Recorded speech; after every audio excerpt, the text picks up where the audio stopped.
Welcome to the Hotel Moment Podcast, presented by Revinate, the podcast where we talk to leaders in the hospitality industry. If you're looking for trends, perspectives, and stories from leaders in travel and hospitality, you're in the right place. Hey, hi everyone. Thank you for joining us for today's webinar, Summer 2024 Travel Trends, Get Prepared with Us. This webinar is part of Revinate's Hotel Moment Deep Dive series, and we're really excited to share this topic with you. We'll go ahead and get started on introductions. My name is Melissa McMullin. I am a product marketing manager here at Revinate, and I will be the moderator for today's webinar. And I'd like to pass it over to Alise. Thank you. I am the Chief Revenue Officer with Dragonfly Strategists and excited to be here. Great. And Jim?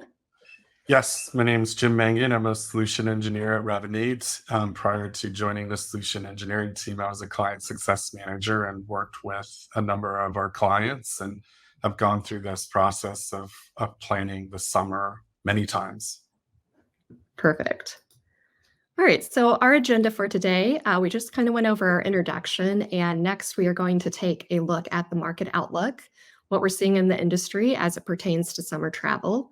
We'll go over some key summer trends of what we've seen in the past, what we're anticipating for this year. And then finally, we'll discuss ways for hoteliers to be prepared for that upcoming summer travel rush and different strategies that you can use and keep in mind as it relates to your voice channel. So we'll go ahead and dive in. This slide right here is from the CoStar Group, and they are predicting strong RevPAR growth for the US in 2024. Due to a few factors. The American economy continues to expand and GDP growth is going to be positive. And we're still seeing growth in corporate transient demand, and group travel is back and strong. Alise, do you have any insights from your side to share? I do think that, as you can see, 2023, we lived through the summer, and I know a lot of people had to walk down their forecasts. So the expectations for 2023 may have been a little bit more unrealistic. Only from the perspective of before the pandemic, we used to, budget and forecast between a 3 to 5% growth year over year. And as you can see, for 2023, it was on the higher end of that delta or that gap.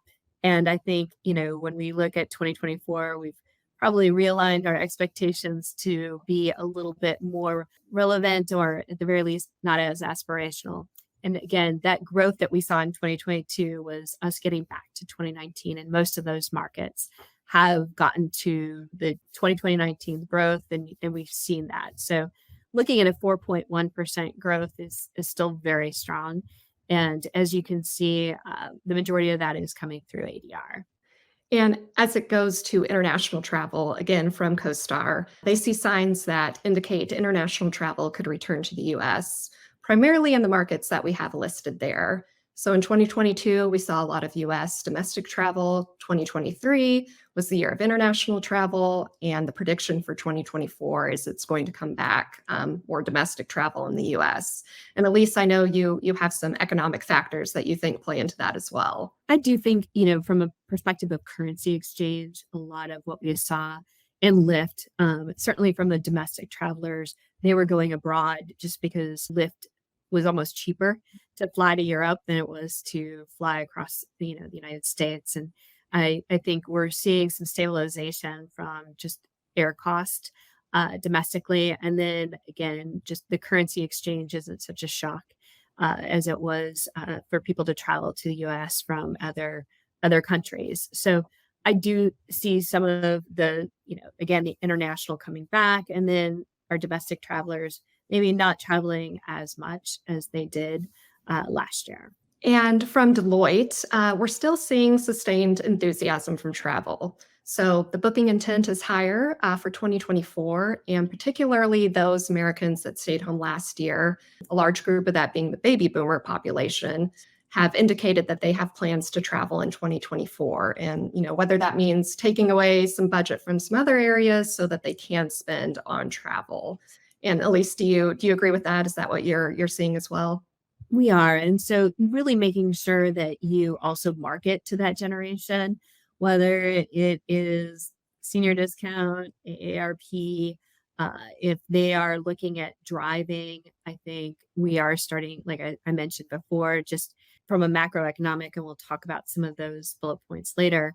But I think, making sure that you're marketing to that generation is a little bit different than what we've seen with the bleisure or those who worked from home and or worked anywhere. So I do think that we'll see a little bit of a difference in just the demographics. Mhm. Okay, we're going to move on to some key summer trends. We will start with this slide is taken from our recently released benchmark report. It's based on Revinate customer data. So for this particular slide, it's based on our reservation sales customers. And if those joining us aren't familiar with what reservation sales is, it is our voice-based lead management system. And Jim, I'll let you go ahead and talk through these next two slides. Yeah, thank you, Melissa. So when we look at this information, what we're really looking at and what we're able to capture in the reservation sales product is the inbound calls. So we have a great understanding of who's calling, when they're calling, and what they're calling about. And from that, it's really important as you look at your property to understand the seasonal patterns so that you have good information and are able to arm your team, staff your team appropriately to capture those calls that come in and are able to ensure that you're optimizing the voice channel reservations. Perfect. When we look at our ResForce data, ResForce is our overflow and after hours product. And it enables you to have a core group of reservation agents and then rely on a third party, our third party, that acts as an extension of your team. Last year, we answered over 300,000 calls, and you can see the seasonality and the patterns line up with the reservation calls that are coming into your properties as well. Great. Thank you, Jim. Okay, so we kind of have an idea of where the market is headed for the year. So let's discuss some ways that hoteliers can be prepared to capture that summer rush and maybe some strategies to keep in mind. So I will pass it on to Alise and Jim to take it with their expertise. Thank you. The very first one is actually really important, and it's really around going to be July 4th. So last year, everybody was disappointed with that first week of July. You had July 4th falling in the middle of the week, and you saw both weekends were very soft. And it was almost like people didn't know when to take off, when were the celebrations, when were the fireworks. And so this year, with it being on a Thursday, people will take off the Friday. You'll have a really strong 4-day weekend. So make sure that, you have your strategies built around that weekend where July 4th is not going to look like this year, like it did last year. And it's one of those holidays like Memorial Day where it's last minute because so much is dependent on the weather. So don't overreact where you think the base is going to be soft. If you're going to make sure you're looking at your weather forecast for your market, that'll help support, stronger strategies. Yeah, thanks, Lisa. I would agree with that. And one thing I would add is to ensure that you're doing your best to capture the interest levels of guests who are calling but not booking. That enables you in the event that you do have cancellations or there are weather-related issues, or perhaps you don't pace quite at the same rate that you thought you might, that you have a base of people that you can reach out to kind of fill those gaps around 4th of July and all summer days as well. Right. And, we talk about pace as well. I think, what we see, and it'll go towards your pricing strategy and restrictions. But when we look at pace, we do see people will overreact. And there's a long time between now and the start of summer, which technically, a lot of seasons start Memorial Day, but if your school systems, into the middle of June, then it's later June, right? So the school systems do dictate that. But from a pace perspective, we're seeing a lot of markets where the booking window is shorter than it was last year. So evaluating that current pace for your hotel and your market is important because it will give you some insight on how maybe summer is going to book. So we've had some markets where we have shortened the booking window by 4 days, which is pretty substantial. So in the month for the month, and if you're seeing that window, then that tends to, people will be looking at pace thinking, okay, if we're not near where we were same time last year, then we should drop our rates or make those changes. And with systems, a lot of the revenue management systems have algorithms built around pace. So you may have to change some of your configuration as input to make sure that you're upholding some of that price integrity. Yes, I would agree, Alise. And we also have seen where the booking pace, the booking windows have shortened. So it is very important to capture the information, as I mentioned previously, about guests who are interested. We have found that oftentimes guests will contact a property 2 to 3 times before they will actually book. So having proactive strategies to ensure that you're working with them through that booking process to ultimately gain the booking will be important as you navigate through the summer season. And I do think, some of these macroeconomic factors are going to influence decision making. So when I looked at, during immediately after the pandemic and you saw things releasing, people were still driving. And so we saw these drive markets that we hadn't seen previously. I do think with inflation and maybe a change in budget, even if, air is a little bit more reasonable, you're going to start to still see those drive markets. So looking at your search and, even talking with call volume, understanding where those calls are coming from or where people are searching from will give you an understanding of what you should market to. Maybe having parking packages, and again, ensuring that you're giving something to the sales team, your reservations team to sell to the guests who might be a little bit different than last year. Being able to understand who's calling, when they're calling, and using your data to help you through the summer is going to be a critical component. So it's not just looking at call volume itself, but it's looking at what dates are they looking for, and using that demand pattern to supplement other inputs that you might have as it relates to your pace and to your bookings. So when we start thinking about reservations and reservation sales, we have the opportunity to not only look at historic data, but look at what's actually happening for the upcoming season. And then in the event that there are any changes in historic patterns, we have the ability to go back and use that data to reach out to guests to fill those gaps. I think that's a great point as well, Jim, because understanding we spend money retargeting in the digital space, but what's that plan, right? To be able to recapture the people who are calling 2 or 3 times and understanding what's the barrier to book. I do think that, our competition isn't necessarily our backyard. A lot, because we're so transparent in the leisure space, people are making choices more on, I want to go to a beach or an amusement park, or if there's some sort of experience that they want to have their family or, go through, right? And so are we speaking to that in our content? Are we letting our reservations team know that that's available and that's how to close the deal? It isn't necessarily always just about price. That's an excellent point, Alise. And ensuring that the reservation team is aligned with the strategy is critical, because as guests are looking for beach vacations, it could be beach vacations in multiple locations. So we want to make sure that from the reservation team, the discovery is really understanding the type of experience that guest is seeking, and then making recommendations based on the property, the location, the assets that they have available to them, why your specific property is the best fit for their upcoming travel plans.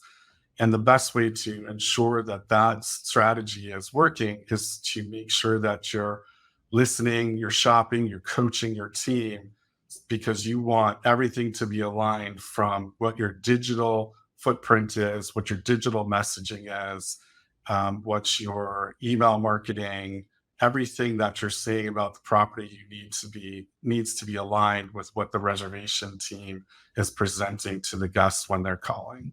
Absolutely. I think the reservations team is so critical to success because a lot of people are still calling, right? It's not like everybody is booking online. And especially with vacations, when you're looking at a bigger spend, typically because of the length of stay, there's more people involved with the family. It's not typically just a business trip where it's 1 or 2 days. It's just you. Your travel is a little bit more dictated on where you go and where you stay, right? And so the reservations team is going to be able to answer those questions. So what does the data look like if again, we do look at conversion, but talk time is talk time higher? Is it because we're not as clear in our content, either in our digital footprint or with our agents, right? So making sure that we have all the content available, that you are also test calling, right? And you want to make sure that you're being sold the way you expect to be sold and that we're giving the experience that we're hoping will convert those guests. And so again, making sure your reservations team is set up for success is really critical, because and also not only doing the test calls, but then speaking to them after the fact on what are they hearing. They will tell you what the barrier to book is because the guests will tell them. So make sure those lines of communication are open. Yes, agent development is a critical piece of this puzzle, as you mentioned, Alise. So really understanding like what is that development process? How do we ensure that they are going to be successful? And then the other portion of that is staffing levels. If you overtax your reservation team, the productivity of their calls actually deteriorates throughout the day. So ensuring that they are properly trained, but also have enough help and support where they're not overwhelmed. And that's where tools as in reservation sales can give you great insight as to what the proper staffing levels should be. And in the event that you're understaffed, there's an opportunity to reach out to services such as ResForce that can act as overflow and after hours in a seamless fashion to the guest, where they don't even know that they may be calling an offsite third party. And I think, again, which is understanding that call volume is, as you said, so important, Jim, because when you're looking at sending out an email and you know that email is going to generate a lot of interest, then you should let certainly your reservations team know that, because their call volume is going to go up. And you would hate to spend the money to send out an offer and not be able to have anybody answer the phone or have long wait times. So again, making sure that you're not just sending out an email tomorrow, but it's planned and then it's communicated to everyone, because call volume should, if it's the right campaign, will go up. Yes, and understanding the call volume that is generated from that email campaign is important, and the demand that's associated is important as well, so that you can refine and retarget your messaging appropriately as you continue to dive in deeper throughout your marketing strategies. So I do think that summer is looking good. There's a lot of indicators that domestically we should not overreact to a short-term pace. The holidays are going to be in our favor. I do think that pricing should hold. I try to, if I look at restrictions, probably change minimum lengths of stay versus just dropping rate. But I would also make sure that your content's correct, that your policies are in line with the expectation of the guests, and in line with not just your backyard competition, but attraction competition, and look forward to a really great summer. And again, utilizing your reservation team is really important, because they are real-time data and they will give you the feedback of the guest so that you can react accordingly, and you won't have as many surprises as you could be if you weren't really prepared. Yes, I would agree. This summer, all the signs indicate that this summer is going to be another outstanding year. What we always recommend is that you train your teams to be proactive, so that you are able to identify those guests that are going to generate the most revenue for your property, and ensuring you're doing the utmost to have your reservation teams, when they call, book those people. Great. Yeah, that's some great discussion, you guys. Some good tidbits in there. So looks like we have something to look forward to this summer and seeing travel come back. So before we sign off, I did just want to share Revinate's resource library page. This is a great resource to see customer success stories. We have several with the voice channel. There's podcasts, past webinars. So it's a good place to go, get inspired, see what other hoteliers are doing. So please check that out when you have a moment. And again, thank you, Alise and Jim. Really appreciate you both taking the time. Again, great discussion, great information, and we hope everybody enjoyed this webinar and has some strategies they are ready to take and capture that voice revenue. Thank you. Thank you. Thank you for listening to the Hotel Moment podcast. Make sure to subscribe wherever you listen to podcasts. And if you're watching on YouTube, please like the video and subscribe for more content. For more information, head to hotelmomentpodcast.com. The Hotel Moment podcast is presented by Revinate.